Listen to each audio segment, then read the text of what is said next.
Sir నమస్తే sir Vikram గారు. నమస్తే. సార్ విక్రమ్ గారు, లాస్ట్ 2 మంత్స్‌గా మార్కెట్స్ మంచి బుల్ ర్యాలీలో ఉన్నాయి.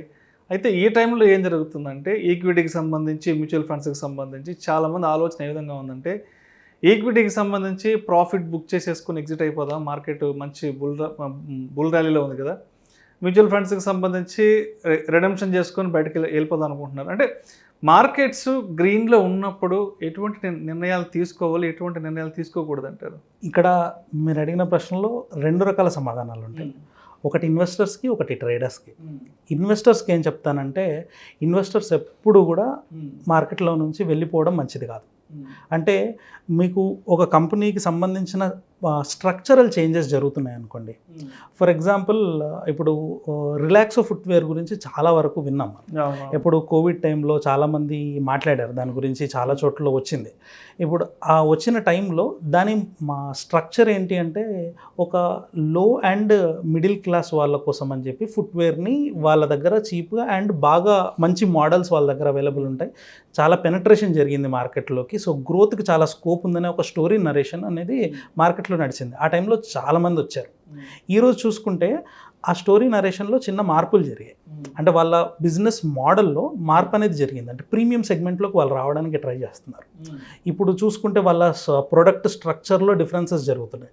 ఇలాంటి టైంలో ఏంటంటే, ఇప్పుడు మీరు ఆల్రెడీ దాంట్లో తీసుకున్నారనుకోండి, ఈ టైంలో ఎగ్జిట్ అవ్వడం మంచిదే. దేనికోసం? అది చెడ్డ కంపెనీ అయిపోయిందని కాదు. మీరు అనుకున్న నరేటివ్ ఏదైతే ఉందో ఆ నరేటివ్ అయిపోయింది. ఇప్పుడు కొత్త నరేషన్ స్టార్ట్ అవుతుంది. అది ప్లేఅవుట్ అవుద్దో లేదా మనకు తెలియదు. సో కొంతకాలం వెయిట్ చేసి మళ్ళీ వాళ్ళ కొత్త టైప్ ఆఫ్ ఆలోచన కూడా మార్కెట్లో ప్లేఅవుట్ అవుతున్నప్పుడు మళ్ళీ వెళ్తాం. మళ్ళీ ఇంకొక కొత్త బిజినెస్ వింగ్ యాడ్ అవ్వడము, లేకపోతే కొత్త ఆలోచనలు లోపలికి వచ్చి బిజినెస్లో మార్పులు జరుగుతున్నాయి అనుకోండి, మళ్ళీ అప్పుడు బయటకు రావడం లాంటిది ఓకే. లేదా ఇంకొకటి, మేనేజ్మెంట్లో ఏదైనా ఫ్రాడ్స్ జరుగుతున్నాయనే న్యూస్లు ఉన్నాయి, లేదా ఏదో ఒక ప్రాబ్లం కంపెనీలో మీకు ఫండమెంటల్గా కనిపించింది అనుకోండి, అప్పుడు మీరు ఎగ్జిట్ అవ్వడంలో అర్థం ఉంది. కానీ ఎలాంటిది లేకుండా, అంటే ఇలాంటి ప్రాబ్లమ్స్ కానీ ఇలాంటి చేంజెస్ కానీ లేకుండా మీరు ఉన్న స్టాక్లో నుంచి కేవలం ప్రాఫిట్స్ కనబడుతున్నాయనే ఒకే ఒక ఉద్దేశంతో బయటికి రావడం అనేది ఖచ్చితంగా తప్పే. మీరు ప్రాబ్లం ఉంటే ఏం చేయొచ్చు అంటే, ఆప్షన్స్ ట్రేడింగ్లో నేర్చుకున్నప్పుడు ఎట్లా ఉంటుందంటే, దీంట్లో కవర్డ్ కాల్స్ అని చేస్తూ ఉంటాము, ప్రొటెక్టెడ్ పుట్స్ చేస్తూ ఉంటాము. వీటి వల్ల ఏంటంటే, మార్కెట్లో ఒకవేళ పడిపోతుంది అని అనుకున్నప్పుడు ఈ స్ట్రాటజీస్ చేసి ఏం చేయొచ్చు అంటే, అట్లీస్ట్ మనం స్టాగ్నెంట్గా ఉండొచ్చు. మార్కెట్ పడిపోయినా కూడా మన పొజిషన్కి డ్యామేజ్ రాకుండా, మార్కెట్ ఎక్స్పోజర్కి దూరం ఉండకుండా బ్యాలెన్స్డ్గా మనం ఉండడానికి అవకాశం ఉంటుంది. అలాంటి స్ట్రాటజీస్ నేర్చుకొని చేయడం లాంటివైనా చేయొచ్చు. ఇప్పుడు మీకు రియల్ లైఫ్ ఎగ్జాంపుల్లో చూస్తే, ఇప్పుడు మీరు ఒక ల్యాండ్ కొన్నారు, ఆ ల్యాండ్ని ఎప్పుడు అమ్ముతారు? అంటే మంచి అవసరం ఉన్నప్పుడు అమ్ముతారు. జనరల్గా కొంతమంది ఉంటారు, మా ముత్తాతల దగ్గర నుంచి ఉంది ల్యాండ్, అది ఎంత కొన్నారు, ఒక 1,00,000 రూపాయలకు కొన్నారు, ఈరోజు 10 కోట్లయింది, 20 కోట్లయింది అంటారు. అమ్ముతావా అంటే, లేదు అమ్మే ఉద్దేశం లేదు, ఎమోషనల్గా కనెక్ట్ అయిపోయింది. సో అక్కడ ఏంటంటే, మీరు అది చూసిన తర్వాత, అంటే మీకు ప్రాఫిట్ అక్కడ కూడా కనిపించింది కదా. రియల్ ఎస్టేట్ సెక్టార్ పడిపోతుందంట అన్న వెంటనే వెళ్ళిపోయి ఏం అది అమ్మరు. ఎందుకంటే అక్కడ మీ మైండ్ సెట్ ఎంత కరెక్ట్గా ఉంది అంటే, అది మీ అసెట్. ఆస్తులు అనేవి ఎప్పుడు అమ్మాలి వస్తుందంటే, ఆ ఆస్తులతోటి మీరు ధైర్యంగా ఏదైనా పని చేసినప్పుడు ఫెయిల్యూర్ అయితే ఆస్తి అమ్మితే కానీ నేను ఇది చేసుకోలేను అనుకున్నప్పుడు ఆస్తి అమ్మడంలో తప్పు లేదు. కానీ ఆస్తి బిల్డ్ చేసుకున్న తర్వాత కేవలం మీకు న్యూస్లో ఎవ్రీ మూమెంట్లో మీకు ప్రైజ్ యాక్షన్ కనబడుతుంది కాబట్టి భయపడిపోయి ఎగ్జిట్ అవ్వడం అనేది తప్పు అవుతుంది అప్పుడు అది. సో అలాగా మనం ఆస్తిని ఎప్పుడు దీంతో పోల్చుకొని చూస్తే ఇన్వెస్టర్స్ అలా చేయొచ్చు. ట్రేడర్స్ వచ్చేసి ఆపర్చునిస్టిక్గా ఉంటారు కాబట్టి, ట్రేడర్స్కి ఎప్పుడు మార్కెట్ పైకి వెళ్ళినా కిందికి వెళ్ళినా 2 సందర్భాల్లోనూ లాభాలు రావడానికి అవకాశం ఉంటుంది, నష్టం రావడానికి అవకాశం ఉంటుంది. సో వాళ్ళకి మార్కెట్ ఎక్కడున్నా కూడా సెలబ్రేషన్ ఉండదు. ఇప్పుడు కొన్నిసార్లు మార్కెట్ ఆల్ టైమ్ హై అని న్యూస్లో సెలబ్రేషన్స్ చూపిస్తూ ఉంటారు. ట్రేడర్స్ చాలామంది నష్టపోయి ఏడుస్తూ ఉంటారు.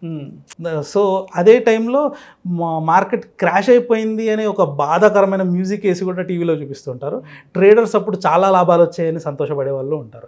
సో మార్కెట్తో ట్రేడర్స్కి సంబంధం ఉండదు, అది బుల్లిష్గా ఉందా బేరిష్గా ఉందా అని. ఇన్వెస్టర్స్కి సంబంధం ఉంటుంది. కాబట్టి ఇన్వెస్టర్స్ అయితే నా ఉద్దేశంలో వాళ్ళకి మనీ అవసరం ఉంది, లాక్ అవ్వకూడదు అనుకున్నా, లేదా కంపెనీలో ఏదైనా మార్పులు జరిగినా, లేదా ఏదైనా ఒక ఇష్యూ కనబడ్డా ఎగ్జిట్ అవ్వచ్చు, లేదు అంటే హోల్డ్ చేయడమే మంచిది. సో అదేవిధంగా ఇప్పుడు మార్కెట్ కంప్లీట్ గ్రీన్లో ఉంది, ఒక 2 months నుంచి గ్రీన్లో ఉంది. రీసెంట్గా కూడా డిమాట్ అకౌంట్స్ ఒక 12 కోట్ల వరకు రీచ్ అయ్యాయంటే, ఎస్పెషల్లీ లాస్ట్ మే జూన్లోనే ఒక 25-30 లక్షల కొత్త డిమాట్ అకౌంట్లు మార్కెట్లోకి వచ్చాయి. అంటే మార్కెట్ గ్రీన్లో ఉన్నప్పుడు, మార్కెట్ బుల్లిష్గా ఉన్నప్పుడు మాత్రమే మార్కెట్ని చూసి మార్కెట్లోకి వద్దామని అనుకున్న వాళ్ళకి మీరేం చెప్తారు? రమ్మని చెప్తాను. యాక్చువల్గా గ్రీన్గా ఉన్నప్పుడు అంటే చాలామంది ఏం చెప్తారంటే, గ్రీన్గా ఉన్నప్పుడు వస్తున్నారు, దీంట్లో లోతులు ఉంటాయి, అది జరిగినప్పుడు మీరు నష్టపోతారు అని చెప్తారు. అలా ఏ ఉండదు. ఏ ఇండస్ట్రీలో అయినా సరే గ్రీన్గా ఉన్నప్పుడే వస్తారు. ఇప్పుడు ఫర్ సపోజ్ మీకు రియల్ ఎస్టేట్లో డబ్బులు ఎక్కువ వస్తున్నాయి అంటే మీరు రియల్ ఎస్టేట్ దగ్గరికి వెళ్తారు. ఏ రెస్టారెంట్లు పెట్టుకున్న దగ్గర చాలా డబ్బులు వస్తున్నాయంట అంటే రెస్టారెంట్ పెట్టడానికి చూస్తారు.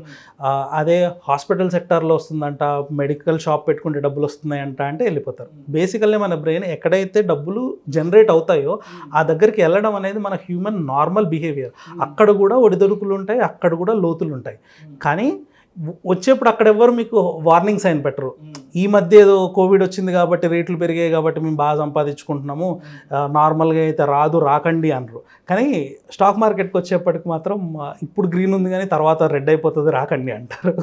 సో నా ఉద్దేశంలో ఏంటంటే, డిజిటల్ ఇండియాగా ఈరోజు ఫోన్పే, గూగుల్ పే ఎలాగైతే అందరి దగ్గర ఉందో, మేము ఫ్రూట్స్ కొనడానికి, ఫ్లవర్స్ కొనడానికి వెళ్ళినా కూడా ఆ బండి దగ్గర ఈరోజు QR కోడ్ కనబడుతుంది. అందరూ డిజిటలైజ్ అయ్యారు. ఆ విధంగా ఇప్పుడు అంటే పోపు డబ్బాల్లో ఉండాల్సిన మనీ అకౌంట్లోకి అయితే వచ్చింది కదా, రొటేషన్ అవుతుంది రోజు. సో ఇదే నెక్స్ట్ స్టేజ్లో ప్రతి ఒక్కరికి ఈక్విటీ ఎక్స్పోజర్ కూడా రావాలి ఇండియాలో. సో అది చాలా మంచి విషయం. ఇలాగే బుల్ రన్లు ఫ్రీక్వెంట్గా రావాలి, ఎక్కువ మంది డిమాట్లో అకౌంట్లు ఓపెన్ చేయాలి, మనీలోకి అంటే మార్కెట్లోకి చాలా మనీ ఫ్లో రావాలి, అందరూ ప్రాస్పెరస్ అవ్వాలి. కాబట్టి నేను రావడం మంచిదే, రమ్మని చెప్తాను. సో అంటే ఇప్పుడు మీరు కొత్త వాళ్ళు కూడా మార్కెట్లోకి వస్తే బాగుంటుందని చెప్తున్నారు కాబట్టి, మరి కొత్త వాళ్ళు మార్కెట్లోకి వచ్చే వాళ్ళు పోర్ట్ఫోలియో డైవర్సిఫికేషన్ విషయంలో ఎటువంటి జాగ్రత్తలు తీసుకోవాలి అంటారు? పోర్ట్ఫోలియో డైవర్సిఫికేషన్, అసలు పోర్ట్ఫోలియో సెలెక్షన్లో వచ్చేసి డిఫరెంట్ మైండ్ సెట్స్ ఉంటాయి. ఇప్పుడు కొంతమంది ఏంటంటే థీమ్ని నమ్ముతారు. అంటే ఇప్పుడు రాబోయే 10 సంవత్సరాల్లో ఐటీ అనేది పెద్దగా ఉండబోతుంది, ఆర్టిఫిషియల్ ఇంటెలిజెన్స్కి సంబంధించి అందరూ దాన్ని అడాప్ట్ చేసుకుంటున్నారు. కంపెనీస్ ఏ కంపెనీ అయితే దాంట్లో ఫస్ట్ ఉంటుందో, ముందుకొచ్చి ప్రొడక్ట్స్ మంచి ప్రొవైడ్ చేస్తుందో వాళ్ళు నెక్స్ట్ రన్లోకి వెళ్ళిపోతారు అని, అలాంటి ఒక నెరేటివ్ నడుస్తూ ఉంటుంది. ఇంకొక నెరేటివ్ ఏంటంటే, మనకి ఎలాంటి అవసరాలు ఉన్నా, ఎలాంటి ఇబ్బందులు ఉన్నా, FMCG అంటే ఫాస్ట్ మూవింగ్ కన్జ్యూమర్ గూడ్స్ ఏవైతే ఉన్నాయో వాటి డిమాండ్ అయితే తగ్గదు. కోవిడ్లో మనం చూసాం కదా, ఎలాంటి ఎకనామిక్ కండిషన్స్ ఉన్నా దాంట్లో మనీ ఉంటుంది కాబట్టి అందులోకి వెళ్ళాలి అని. ఇవి రెండు డిఫరెంట్ థీమ్స్. హెల్త్ అనేది ఇంపార్టెంట్, ఏది ఇచ్చినా ఇవ్వకపోయినా అని, అది ఒక థర్డ్ థీమ్. తర్వాత కమ్యూనికేషన్ లేకుండా బతకలేకపోతున్నారు, సో మార్కెట్లో చాలా స్కోప్ ఉంది. సో ఇలాగా ఒక్కొక్క థీమ్ రన్ అవుతూ ఉంటుంది. మీరు థిమాటిక్గా మనం ఏ టైప్లో ఆలోచిస్తామనేది మనం ఫస్ట్ గుర్తించాలి. ఏంటంటే, మీరు ఒకసారి పెట్టుకొని 100 మంది విన్నారనుకోండి, ఒక్కొక్కరు ఒక్కొక్క టైప్ ఆఫ్ మైండ్ సెట్ ఉంటుంది. మీ మైండ్ సెట్ అది కాదనుకోండి, గాబరా పడిపోతాం. అంటే మీరు మీ మైండ్ సెట్ హెల్త్ వైపు ఉందనుకోండి, హెల్త్ సెక్టర్లో మీరు తీసుకున్న తర్వాత ఏదైనా ప్రాబ్లమ్స్ వచ్చినా మీరు సొంతగా ఎవరి హెల్ప్ లేకుండా జడ్జ్ చేయగలుగుతారు మీ ఇన్వెస్ట్మెంట్ని. సో లేదు ఇది బాగానే ఉండొచ్చు, బాగుండకపోవచ్చు అంటే సక్సెస్ రేట్ పక్కన పెట్టినా మీకు ఆ జడ్జిమెంట్ అనేది క్లియర్ పిక్చర్గా ఉంటుంది. సో ఫస్ట్ కొత్తగా వచ్చిన వాళ్ళు ఏంటంటే, వాళ్ళ మెంటాలిటీ, మైండ్ సెట్ ఒకటి ఫిక్స్ అవ్వాలన్నమాట. అయితే వాళ్ళు ఎలాంటి ఇలా థీమాటిక్గా వెళ్ళే వాళ్ళ, లేదు నాకు ఏది తెలీదు మార్కెట్లో, నేను తీసుకొచ్చిన మనీ సేఫ్గా ఉండాలి అనుకుంటే డైవర్సిఫైడ్గా పోర్ట్ఫోలియోని డిస్ట్రిబ్యూట్ చేసుకోవాలి. అది కూడా ఏంటంటే, నేను ఒక పోర్ట్ఫోలియో చూశాను యాక్చువల్లీ ఒక 3-4 months బ్యాక్. మా స్టూడెంట్ ఒక పర్సన్, సార్ నా పోర్ట్ఫోలియో ఒకసారి చూడండి, ఏదన్నా ఉంటే కరెక్షన్స్ ఉంటే చేయండి అని చెప్పి నాకు ఒక స్క్రీన్ షాట్ పంపించారనమాట. అందులో దగ్గర 67 స్టాక్స్ ఉన్నాయి. అంత పోర్ట్ఫోలియో డైవర్సిఫై చేస్తే మీరు మార్కెట్ కన్నా తక్కువ రిటర్న్స్ వస్తాయి. ఇప్పుడు నిఫ్టీ చూసుకున్నట్లయితే గత 2 decadesగా చూసుకుంటే 12% ఆఫ్ 10 to 12% ఆఫ్ రిటర్న్స్ అనేది నిఫ్టీ ఇచ్చింది. అంటే మార్కెట్ ఓవరాల్గా 12% పర్ఫామ్ చేసింది. మీరు నిఫ్టీతో కాకుండా స్టాక్లో వెళ్తున్నప్పుడు మీరు అయితే మార్కెట్తో సమానంగా వెళ్ళాలి, లేదా ఎక్కువ వెళ్ళాలి. ఎందుకంటే రిస్క్ పెద్దది కదా.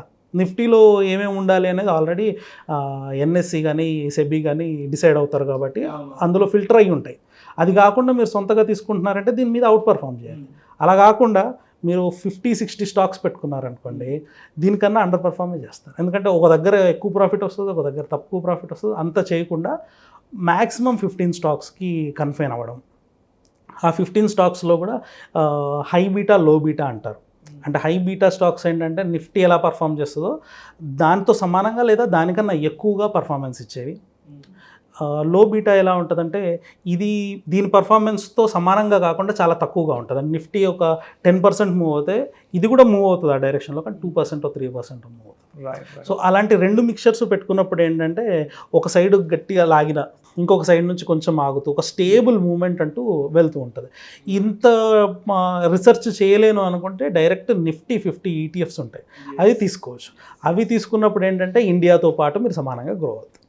మనం ఎంత గ్రోత్ జరిగితే అంత గ్రోత్లో మీరు ఖచ్చితంగా ఉండడానికి అవకాశం ఉంటుంది. కాబట్టి అక్కడైతే మీకు ఏ రీసెర్చ్ అక్కర్లేదు. మొత్తం నిఫ్టీకి సంబంధించిన కాంపోజిషన్ అంతా సెబీ అండ్ ఎన్ఎస్సి వాళ్ళు డిసైడ్ చేసి పెడతారు కాబట్టి మీకు అక్కడ ఎలాంటి రీసెర్చ్తో పని ఉండదు.